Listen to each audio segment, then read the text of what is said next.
João capítulo 9, verso 1 ao 38. Acompanhe comigo, diz assim a palavra do Senhor. Eu vou ler no telão junto com vocês, porque a letra está pequenininha, eu não sei o que está acontecendo, diminui. Me ajuda aí, segue aí junto conosco. Ao passar, Jesus viu um cego de nascença. Os seus discípulos lhe perguntaram: Rabi, quem pecou, este homem ou seus pais, para que ele nascesse cego? Jesus respondeu: ele não está assim pelos pecados dele, nem pelos pecados dos pais, mas para que se manifestasse nele a obra de Deus. É necessário realizar as obras daquele que me enviou enquanto é dia. A noite se aproxima, quando ninguém pode trabalhar. Enquanto estou no mundo, sou a luz do mundo. Depois de dizer isso, cuspiu no chão, misturou terra com saliva e colocou-a nos olhos do cego. Então disse-lhe: vá lavar-se no tanque de Siloé, que significa enviado. O homem foi, lavou-se e voltou vendo. Os seus vizinhos e os que anteriormente o tinham visto mendigando perguntaram: não é este um homem que costumava ficar sentado mendigando? Alguns afirmaram que era ele, outros diziam: não, apenas se parece com ele. Contudo, ele próprio insistia: sou eu. Então, como foram abertos os seus olhos? Interrogaram-no. Ele respondeu: o homem chamado Jesus misturou terra com saliva, colocou-a nos meus olhos e me disse que fosse lavar-me em Siloé. Fui, lavei-me e agora vejo. Onde está esse homem? Perguntaram. Não sei, disse. Então levaram aos fariseus o homem que fora cego. Era sábado, o dia que Jesus havia misturado terra com saliva e aberto os olhos daquele homem. Os fariseus também lhe perguntaram como ele recuperara a visão. O homem respondeu: ele colocou uma mistura de terra e saliva nos meus olhos e me lavei e agora vejo. Alguns dos fariseus disseram: este homem não é de Deus, pois não guarda o sábado. Outros, porém, perguntavam: como pode um pecador fazer tais sinais milagrosos? E assim houve divisão entre eles. Tornaram, pois, a perguntar ao cego: o que diz você a respeito dele? Foram seus olhos que ele abriu. O homem respondeu: ele é um profeta. Os judeus não acreditaram que ele fora cego e havia sido curado, enquanto não mandaram buscar os seus pais. Então perguntaram: este é o filho de vocês, que vocês dizem ter nascido cego? Como ele pode ver agora? E os pais responderam: sabemos que ele é nosso filho e que nasceu cego, mas não sabemos como ele pode ver agora ou quem lhe abriu os olhos. Perguntem a ele, pois ele já tem idade e pode falar por si mesmo. Preste atenção nisso. Os pais dele disseram isto porque tinham medo dos judeus, pois estes já haviam decidido que se alguém confessasse que Jesus era o Cristo, seria expulso da sinagoga. Por isso que eles disseram: ele já tem idade e pode falar por si mesmo. Pela segunda vez chamaram um homem que fora cego e lhe disseram: para a glória de Deus, diga a verdade, sabemos que este homem é pecador. Ele respondeu: eu não sei se ele é pecador ou não, uma coisa eu sei.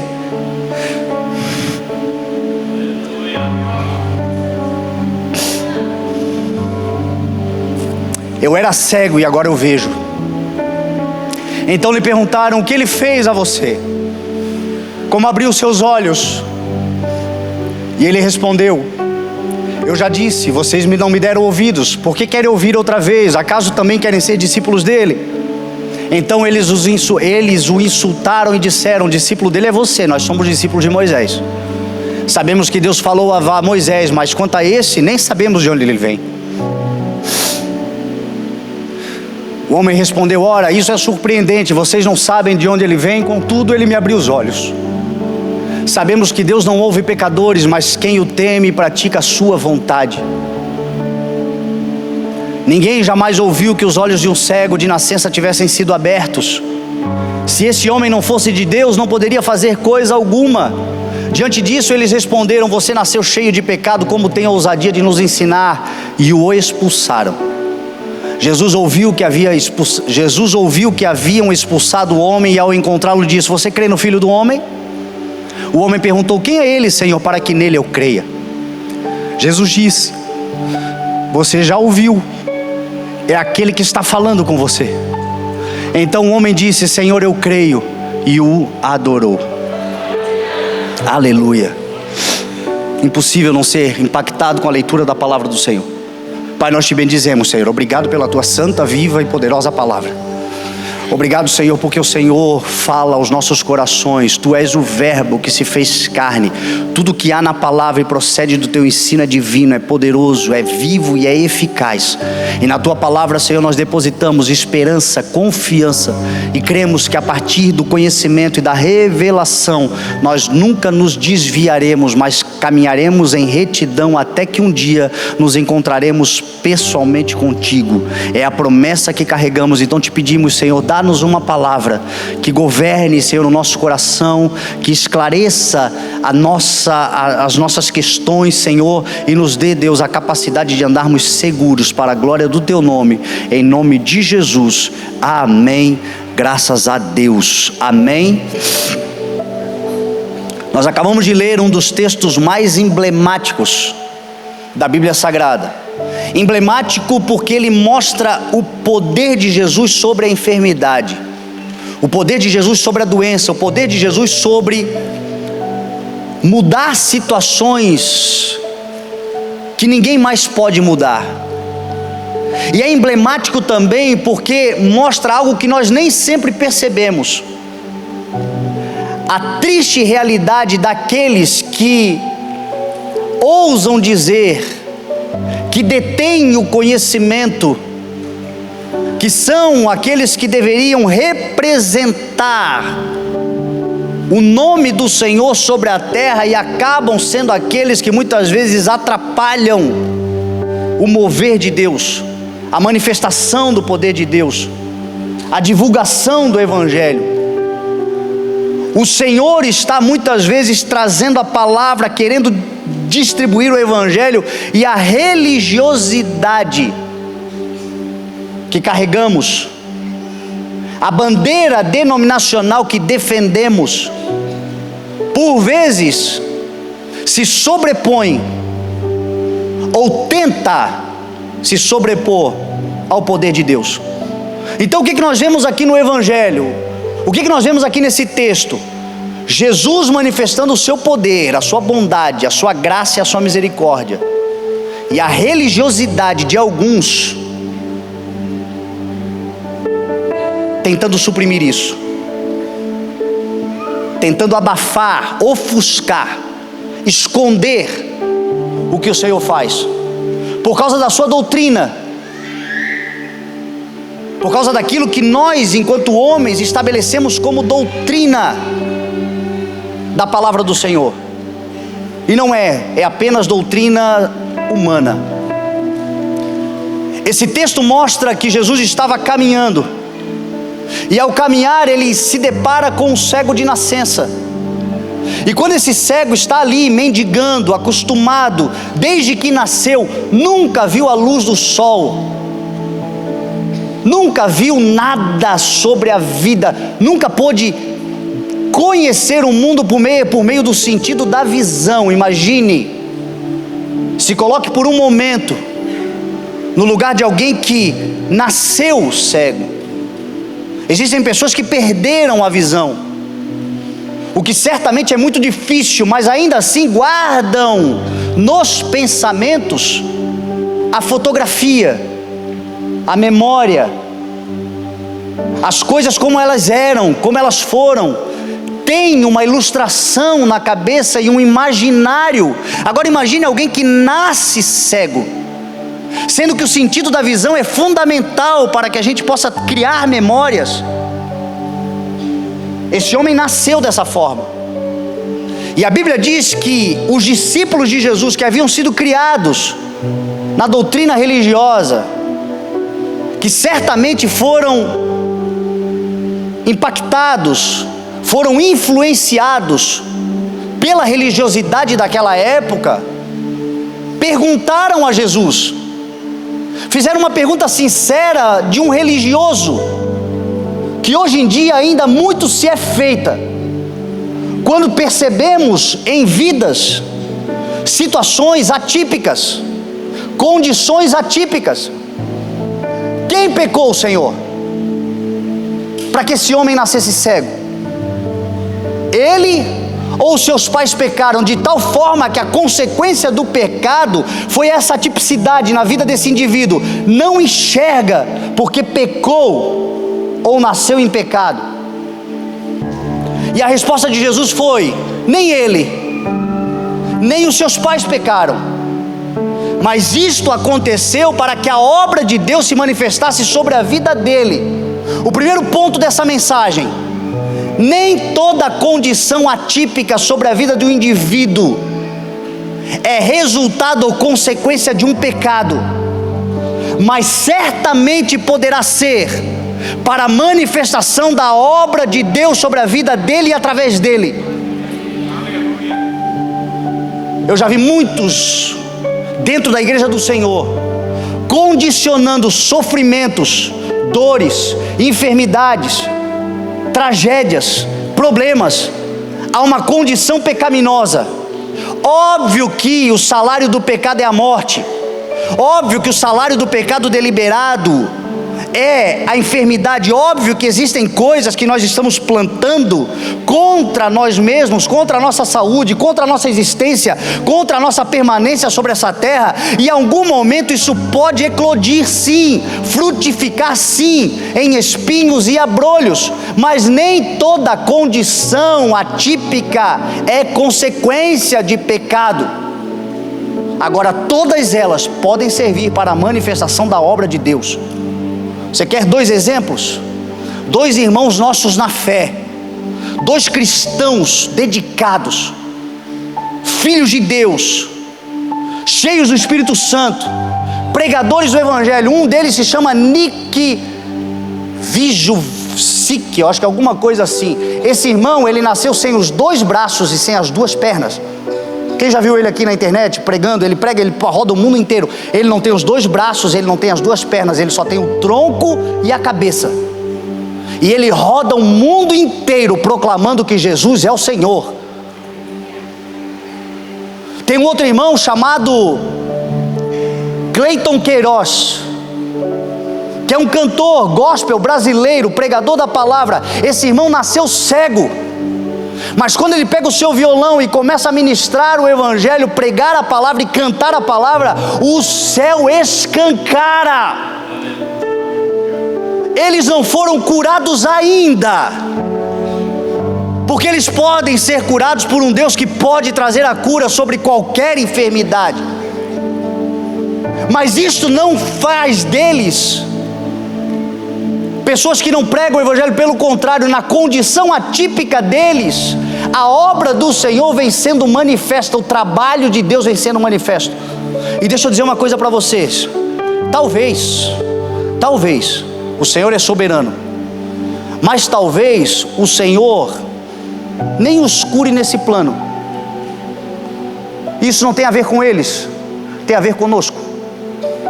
Talvez eles, na condição, um cego totalmente, o outro sem os braços e sem as pernas, são mais resolvidos espiritualmente na vida do que a gente que tem os 2 braços, as 2 pernas e enxerga bem. E talvez a condição deles nos leve a um constrangimento que provoca um arrependimento.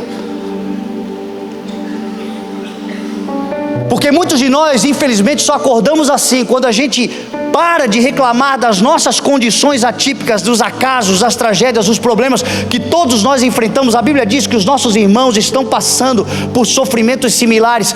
Todos nós aqui temos uma dor no coração que só nós conhecemos. Todos nós aqui temos uma limitação que só nós conhecemos.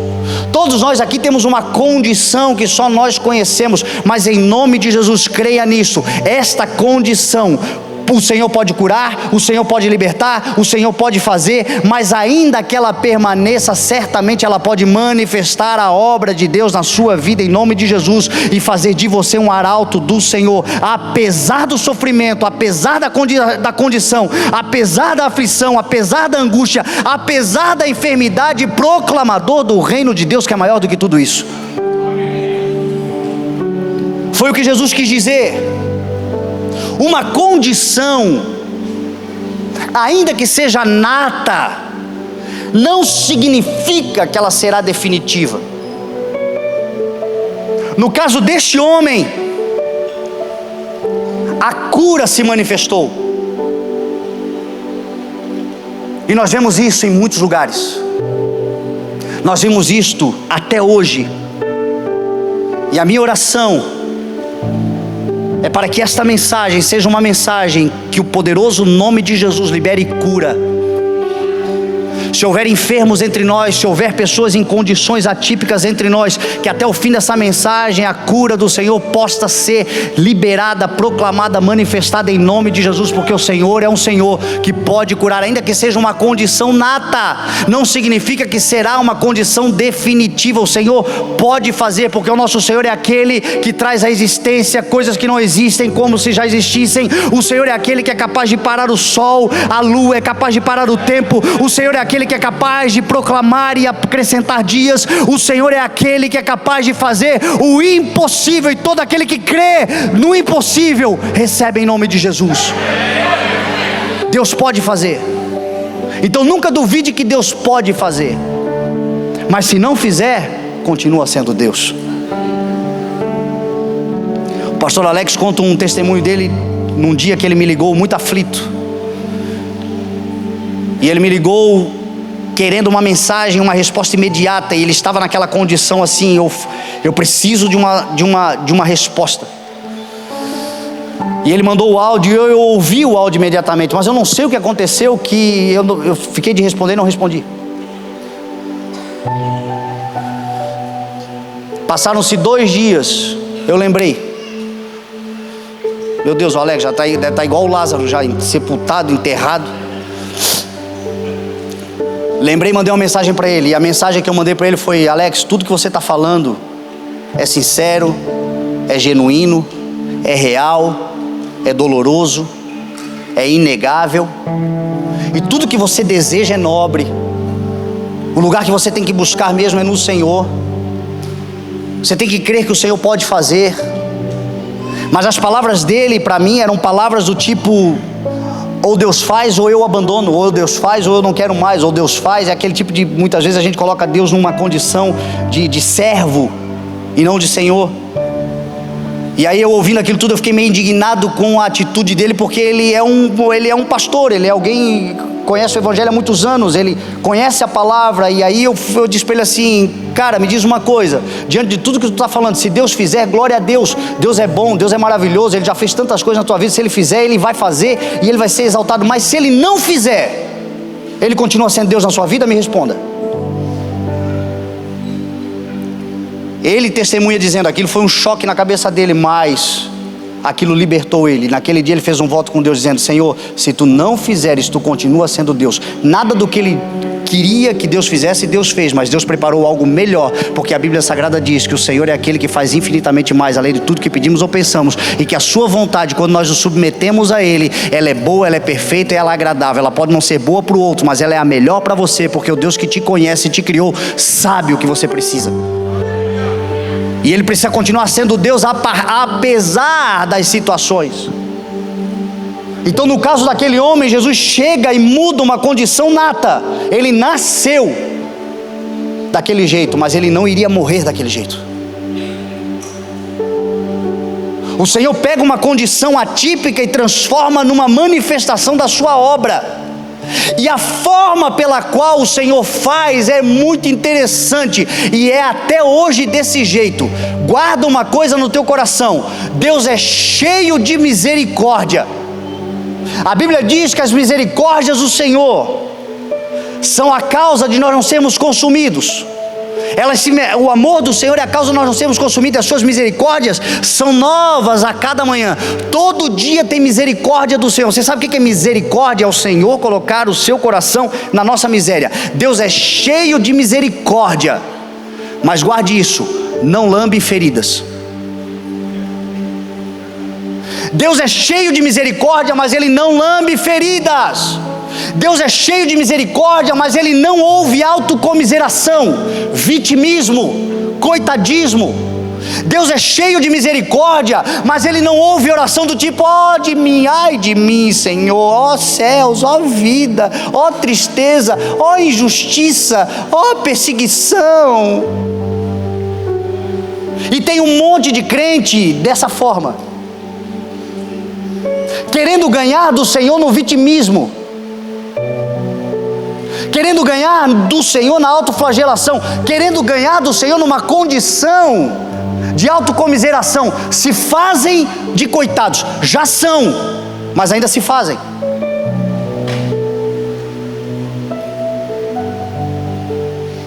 Jó coçava feridas purulentas e abertas com caco de telha, jogado na calçada, desprezado por todos, quando havia sido o homem mais rico de todo o Oriente, estava numa condição mais deplorável do que esse cego de nascença. Mas quando lhe perguntaram sobre a sua vida e sobre a sua realidade, a sua resposta foi: eu sei que o meu Redentor vive, e por fim ele se levantará. A minha condição é lamentável, mas eu não vou me colocar nessa condição mental deplorável de autocomiseração.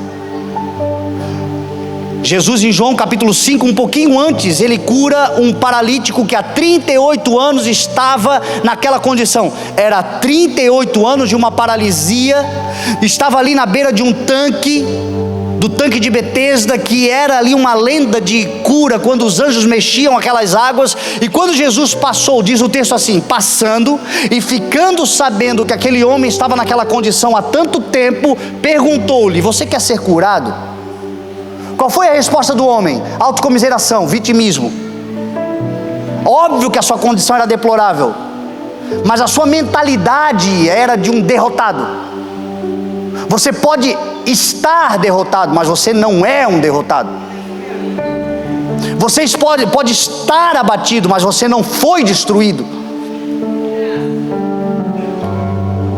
Aquele homem não havia entendido isso ainda. Ele olha para Jesus e diz assim: eu até gostaria, mas todas as vezes que a água é mexida, não tem ninguém que me leve, não tem ninguém que cuide de mim, não tem ninguém que me pega pela mão, não tem ninguém que me coloca dentro da água, não tem ninguém que se preocupe comigo, Senhor. Quem se preocupará comigo? Quem poderá me ajudar? Você confunde evangelho com chapolim colorado. A resposta de Jesus para ele qual foi? Levante-se, pega a tua maca e ande. Foi uma resposta direta, foi uma resposta reta, foi uma resposta sem lamber feridas, foi uma resposta sem considerar o vitimismo, foi uma resposta sem responder à autoflagelação. Tudo isso era uma realidade. Jesus sabia que ele estava naquela condição há muito tempo. Jesus pergunta: quer ser curado? A resposta dele deveria ser: quero. Não, pois é, Deus, ai, ui. Levanta daí, rapaz, pega a sua maca, porque o que você precisava para levantar você já tem. É a minha palavra sobre a sua vida, é a minha presença na sua vida, sou eu em você. Levanta daí, pega a sua maca e ande. Aqui com esse homem, Jesus fez a mesma coisa. O cego era de nascença, e parece que Jesus ainda humilha o cara, cospe no chão, faz lama, enfia no olho do cara e diz assim: agora vai lá se lavar no tanque de Siloé.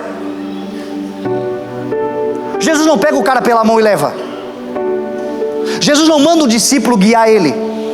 Jesus não diga: ó, vai lá, cuida do ceguinho, vai levando o ceguinho lá, ajuda ele. Jesus não faz isso. Jesus não cura só a visão do cara, Jesus cura a mentalidade do cara, a capacidade de andar confiando no Senhor, e ainda que ninguém esteja com ele, ele saber que o Senhor está com ele, porque o Senhor é o seu pastor e de nada lhe fará falta. Jesus estava curando muita coisa naquele homem, por isso que ele cospe, faz lama, joga no olho do cara e diz assim: agora te vira, vai lá, lava e você vai enxergar. E aquele homem não ficou se fazendo de coitado, aquele homem foi caminhando do jeito que deu. Não sei como é que ele chegou lá, mas ele chegou. Ele lavou-se e ele voltou vendo. Aqui tem um outro princípio para você discernir coisas, para que os olhos espirituais da igreja sejam abertos, para que coisas que nós ainda não entendemos, vemos mas não enxergamos, aquilo que é letra possa ser avivado, aquilo que é texto possa ser revelado. O poder não está na água, o poder está na instrução. Quando Naamã chegou para os seus servos e disse assim: o profeta Eliseu está maluco. Lá na minha terra, na Síria, os rios da Síria são muito maiores, muito mais puros, muito mais extraordinários, maravilhosos. Ele não estava errado, porque era um fato. Quem já foi em Israel e olha para o Rio Jordão, a gente sai daqui com uma ideia do Rio Jordão. Quando a gente vai para Israel, se nós compararmos o Rio Jordão com os nossos rios aqui, é um córrego. É a metade do rio Itajaí-Mirim de largura. A maior parte do rio você atravessa andando, com água na cintura. É um córrego perto do que a gente chama de rio. Então Naamã olhou e disse assim: perto dos rios da Síria, o que é isso? Qual foi a resposta da menina usada por Deus? Se ele tivesse te mandado fazer outra coisa, você não faria? Se ele tivesse te mandado fazer uma coisa assim, mirabolante, você não faria? Por que você não faz algo simples, mas coordenado, algo simples, mas instruído, algo simples, mas determinado pelo Senhor? Porque a voz de Eliseu era a voz do profeta, a voz de Deus na vida de Naamã. Só faz o que ele está te dizendo, do jeito que ele está te dizendo, e você vai ser curado da lepra. Esse homem instintivamente entendeu isso. Jesus, quando enviou ele no tanque de Siloé, Siloé significa enviado. Jesus enviou ele e disse: vá e se lave. A Bíblia diz que ele foi, lavou-se e voltou vendo. O poder não estava na água, o poder estava na instrução. Vá, lave-se e veja.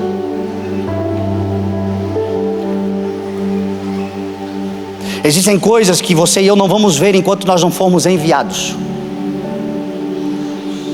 E nós não vamos ver enquanto nós estamos no caminho do envio. Nós vamos ver e entender na volta. Por isso que é muito importante eu e você obedecermos o chamado do Senhor. O ano passado nós vivemos aqui o tema do envia-nos. Talvez o Senhor já te enviou, o Senhor já liberou uma palavra, você já foi? Deus, eu não estou entendendo muita coisa, eu não estou enxergando algumas coisas, eu não estou discernindo algumas coisas. A pergunta é: você já foi? Porque a instrução é vá primeiro. Vá, ainda que você não tenha entendido todo, mas você já tem um comando: vá, lave-se, santifique-se. Quando você voltar, você vai entender o que você não entendeu quando você foi. Quando você concluir a primeira parte da missão, outras coisas se abrirão no teu entendimento, no teu discernimento. Nós acabamos de ir para os Estados Unidos na Copa do Mundo. Glória a Deus por isso. Ganhei de presente no dia 2 de fevereiro. Espeli, eu, Eliandro, Maicon. Eles me deram de presente a viagem com eles. Ficamos lá na casa do Augusto e da Lari, que é a filha do Bispo Eli, da Bispa Lili. E eu me lembro que quando nós saímos daqui, eu disse a eles em algum momento da viagem: olha, nós estamos indo para a Copa. Nós estamos indo aproveitar, celebrar, o Senhor nos deu de presente, serão dias de descanso, de alegria, de comunhão entre nós, mas eu não acredito em servos de Deus aleatoriamente andando sobre a terra sem uma missão. Tem alguma coisa do Senhor nessa viagem que nós não entendemos ainda, mas no caminho nós vamos entender. Lembra disso, bispo? E aí nós fomos viajar, fomos para New Jersey, fomos para Nova York, fomos assistir o jogo do Brasil lá em New Jersey. Fomos a Miami, e um dia, numa segunda-feira, nós estávamos na casa do Augusto e da Lari, e ali nós resolvemos fazer um devocional. O Augusto pegou o violão, começou a cantar, começou a adorar. O céu desceu naquele lugar. Deus fez algo extraordinário e nos deu uma palavra que tinha tudo a ver com a vida do Augusto e da Lari. Nós não fomos para lá por causa da Copa do Mundo. A Copa do Mundo foi só uma isca. Nós fomos para lá por causa de algo que o Senhor vai fazer, e já começou a fazer de forma poderosa sobre a vida do Augusto e da Lari. Mas nós só entendemos porque fomos. Para a Copa do Mundo não é tão difícil assim, né? Mas o Senhor também já me enviou para lugares que eu não queria ir. Lugares que não eram tão agradáveis assim. Lugares que a gente foi só pela obediência de ir. Foi meio sem entender. Foi se lavando, se santificando, se purificando para criar sensibilidade, conexão com as coisas espirituais. O pecado, ele adormece a nossa alma, o nosso espírito. O pecado é como se fosse uma sujeira num fio condutor.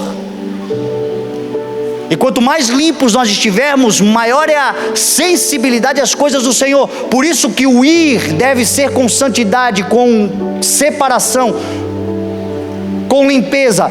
Vá se lavando, vá se santificando, vá se preparando, vá acreditando que algo vai acontecer. Quando você voltar, você vai ver muita coisa que você não compreendia. Foi isso que aconteceu com esse homem. Ele foi, lavou-se e voltou vendo. Quando ele voltou, ele se depara agora com uma confusão generalizada, porque aqueles que lhe conheciam olhavam para ele e duvidavam se ele era ele mesmo, porque é uma das coisas que acontece quando o Senhor transforma a nossa vida. Tem gente que nos olha, sabe que somos nós porque nos conhece há muitos anos, mas ao mesmo tempo que nos olha, nos vê de uma forma diferente. É ele, é ela, mas não parece mais com ele, com ela. Será que é ele ou ela mesmo? Porque o Evangelho muda comportamento, muda mentalidade, muda até aparência muitas vezes. O Evangelho muda, ele vai nos transformando de tal forma de dentro para fora, mas o fora vai refletindo também a glória do Senhor. Então aquele homem, ele volta transformado imediatamente, enxergando ao ponto dos seus vizinhos duvidarem se ele era mesmo. Ele tinha que dizer: não, sou eu. Sou eu mesmo. Levaram ele aos fariseus e os fariseus não acreditavam na cura. Deixa eu dizer uma coisa para você: o espírito da religiosidade não acredita em transformação. Você sabia que tem um monte de crente dentro da igreja que não acredita em transformação? Não acredita que Deus pode pegar alguém que era qualquer coisa deplorável sobre essa terra e transformar ao tal ponto que da sua história só fique um passado, que ele nem está mais lá, mas o seu presente é uma vida completamente transformada, ao ponto de que se ele contar quem ele foi, as pessoas dizem assim: não pode ser, deve ser uma história para contar testemunho, para impressionar, porque é uma transformação genuína. Mas a religiosidade não acredita nisso. A religiosidade só acredita em castas. Eles não acreditam que alguém pode ser transformado, eles acreditam em hereditariedade, ou seja, você só pode ser um de nós se você tiver nascido de nós. Eu só acredito que você é um de nós se você nasceu aqui, cresceu aqui, a tua família foi daqui. Aqui é o Senhor, aqui é a salvação, aqui é a vida.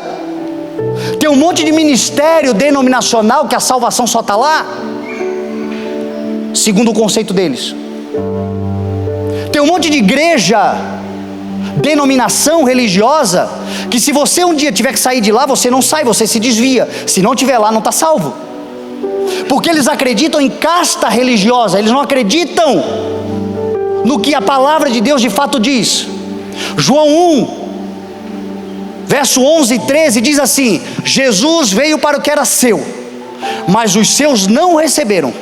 Contudo, aqueles que o receberam, deu-lhes o direito de se tornarem filhos de Deus, os quais não nasceram de descendência natural, nem da vontade da carne, nem da vontade de nenhum homem, mas nasceram de Deus. O que determina se somos filhos ou não, não é se nascemos de homem de forma natural, denominacional, religiosa. O que determina é nós termos recebido o Senhor como suficiente Salvador, declararmos que Ele é o nosso Salvador, e assim nascemos de Deus. E aí Ele nos ajunta. E aí há essa pluralidade, essa diversidade no reino de Deus, onde há muitos ministérios, muitas formas de atuar, mas o mesmo Deus edificando tudo em todos. O CI é uma porção extraordinária, abençoadíssima. Glória a Deus, eu louvo a Deus todos os dias porque Ele me permitiu nascer aqui. Mas nós não somos exclusivos. Tem outro povo fazendo coisas que eu até duvido. E aí eu vou olhar para a Bíblia e não encontro pecado, mas é muito diferente de mim. E a gente tende a chamar de pecado aquilo que a gente não gosta, né?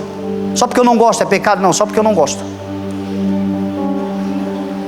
Não, só é diferente. É uma outra forma de enxergar, é uma outra cosmovisão, é uma outra denominação, é uma outra visão de igreja. Mas se não confunde, se não corrompe, se não deturpa, se é ensino de Jesus, ainda que o método seja diferente, o método nunca foi santo. O santo é o santo dos santos, é o Senhor, é a sua igreja. Mas a religiosidade não crê, tanto é que eles não acreditavam, eles não conseguiam conceber o fato de que Jesus havia curado, porque eles já tinham determinado no coração deles que Jesus era um pecador. Jesus era subversivo. Jesus era conhecido por eles, mas tinha métodos diferentes do deles. Um deles curar no sábado, quando no sábado eles não estendiam a mão para ninguém não. Se estivesse morrendo, que se lasque, quem mandou passar mal no sábado? Aí Jesus vinha e dizia assim: o que é mais importante, a lei ou a vida? Se você tiver um jumento e esse bicho cair num poço, você não vai tirar ele porque é sábado? Quanto mais o Senhor vai fazer pelos seus filhos que clamam a Ele num dia de angústia, seja ele qual for o dia. É igual essa semana, a confusão que deu, porque nós transferimos o culto de quarta para quinta-feira. Um monte de super crente levantou: meu Deus, que afronta! Há quem considere um dia santo, há quem considere igualmente todos os dias santos.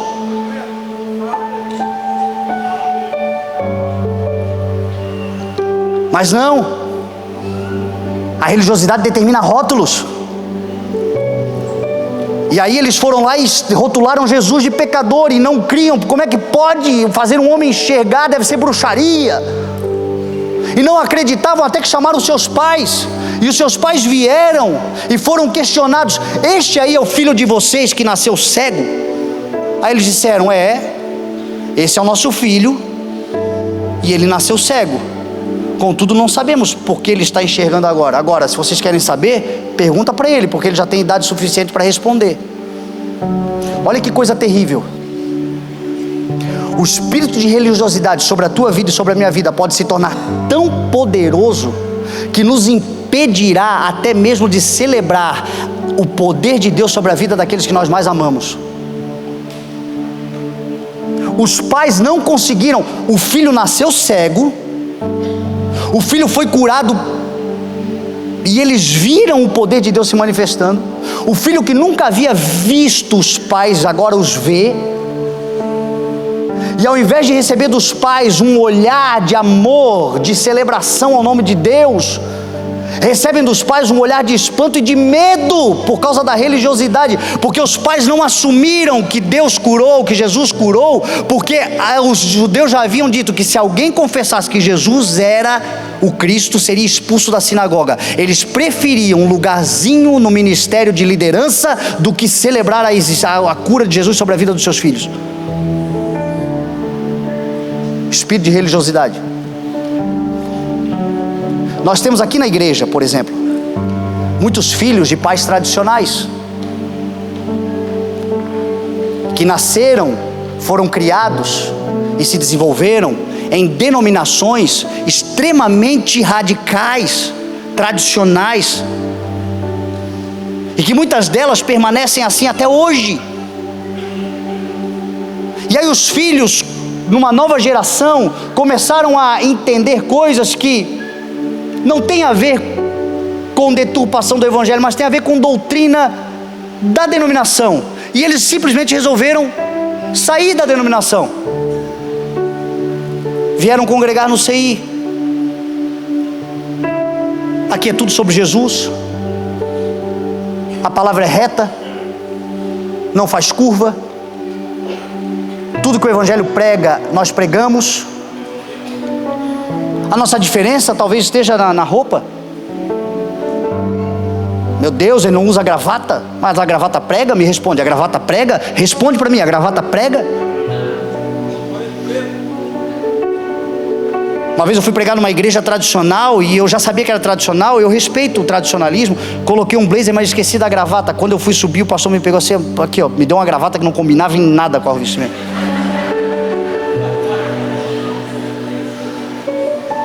A vontade era de dizer não, mas eu estava no lugar deles, então eu tive que me sujeitar, porque eu respeito. Agora não vem me dizer que aquilo ali é a verdade, porque não é.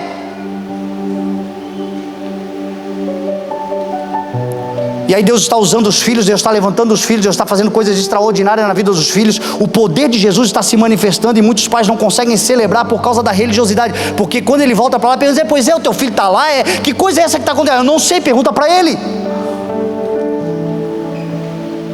Se é Jesus, confesse que é Jesus. Se é Jesus, glorifica o nome de Jesus. Se é Jesus que está fazendo, não se envergonhe do nome de Jesus. Declare, foi Jesus que curou, foi Jesus que realizou, foi Jesus que fez. É estranho, eu não sei por que ele fez dessa forma, mas foi Ele que fez. É Ele que está fazendo.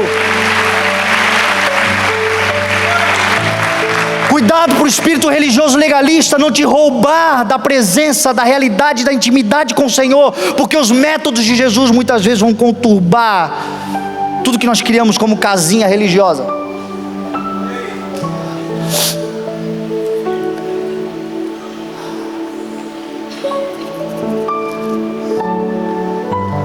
Aquele homem começou a dizer,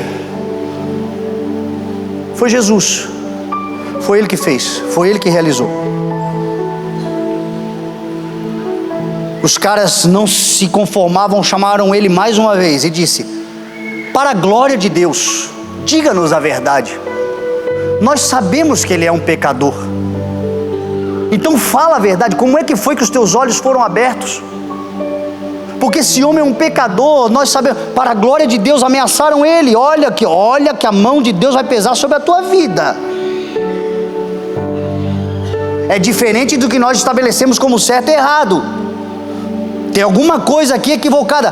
Para a glória de Deus, olha que o Senhor pesará a mão. Fala-nos a verdade, porque nós sabemos que de lá não presta. Qual foi a resposta dele? Se ele é pecador ou não, eu não sei. Mas uma coisa eu sei, eu era cego e agora eu vejo. Deixa eu dizer uma coisa para você. O que valida a obra poderosa do Senhor sobre a tua vida não é a tua teologia, mas é o testemunho da manifestação da glória do Senhor sobre você. Como assim? Quem é esse Deus? Que Deus é esse? O que é Deus? Como é Deus? Explique-me Deus. Olha, eu não tenho base bíblica, eu não tenho versículo bíblico, eu não sei muito como explicar, mas uma coisa eu sei, quem eu era eu não sou mais. Quem eu fui eu não sou mais. Eu era um adúltero, não sou mais. Eu era um mentiroso, eu não sou mais. Eu era um viciado, eu não sou mais. Eu era um presunçoso, eu não sou mais. Eu era um orgulhoso, eu não sou mais. Eu era muita coisa que eu deixei de ser, porque depois que Ele entrou na minha vida, as coisas velhas ficaram para trás e tudo se fez novo. Glorificado seja o nome de Jesus. Eu fui, não sou mais. E é isso que valida a obra do Senhor na tua vida, é o testemunho poderoso que Ele está manifestando em você. As pessoas não podem negar que aconteceu. Elas tentam desvalorizar o que aconteceu. Elas tentam ofuscar o que aconteceu. Elas tentam menosprezar o que aconteceu, mas não podem negar o que você foi, você não é mais, porque a obra se manifestou sobre você. Para caminhar para o final, quando você começar a enxergar coisas que eles sempre queriam esconder de vocês, vão te expulsar por causa disso.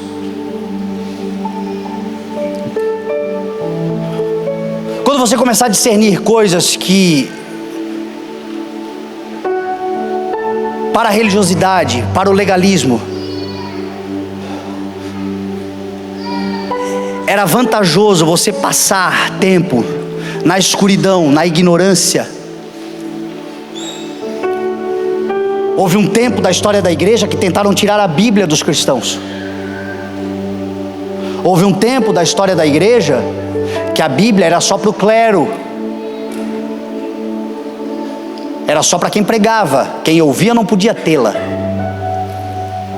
Aí quem pregava com o coração deturpado, manipulava, distorcia, e quem estava aí não podia conferir.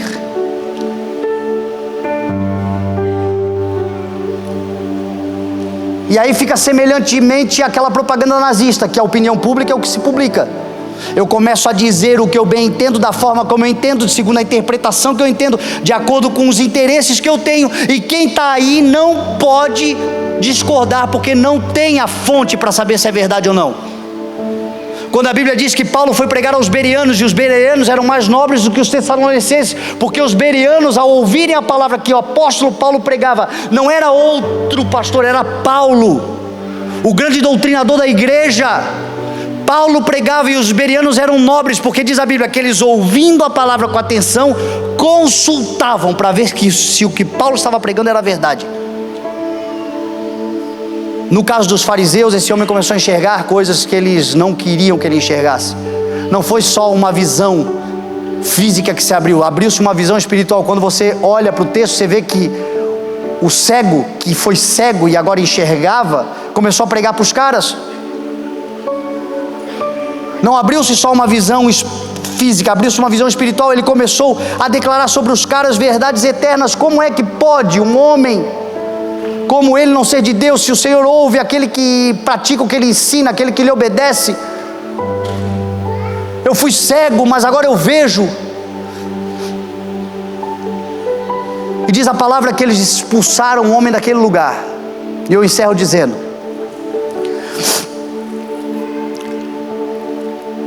coisa maravilhosa é quando o Senhor abre o nosso entendimento. Coisa maravilhosa é quando o Senhor nos dá um dom chamado discernimento espiritual. Coisa maravilhosa é quando a gente passa daquela fase que muitos dizem: eu leio a Bíblia, mas não entendo nada. Eu leio para cá, leio para lá, não entendo nada.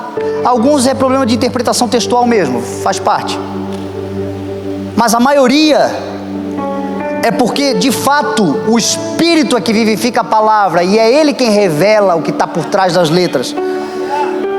Coisa maravilhosa é quando o texto se abre, é quando você começa a ler a Bíblia e o texto flui, o entendimento vem, e a multiforme graça do Senhor te dá princípios e valores que você pode sair dali e aplicar na vida cotidiana, e aquela verdade histórica, primitiva, é tão atual quanto o jornal que saiu hoje pela manhã. É Deus quem faz isso. E esse é o primeiro ponto do encontro com Jesus, é quando as escamas dos nossos olhos caem. Foi como aconteceu com Paulo, quando ele encontrou Jesus, a luz lhe cegou, e quando ele foi abençoado pelo homem de Deus que foi lá na sua casa, as escamas caíram dos olhos e ele passou a ter as revelações profundas. Maravilhoso é quando o Senhor abre o nosso entendimento. Mas deixa eu dizer uma coisa para você: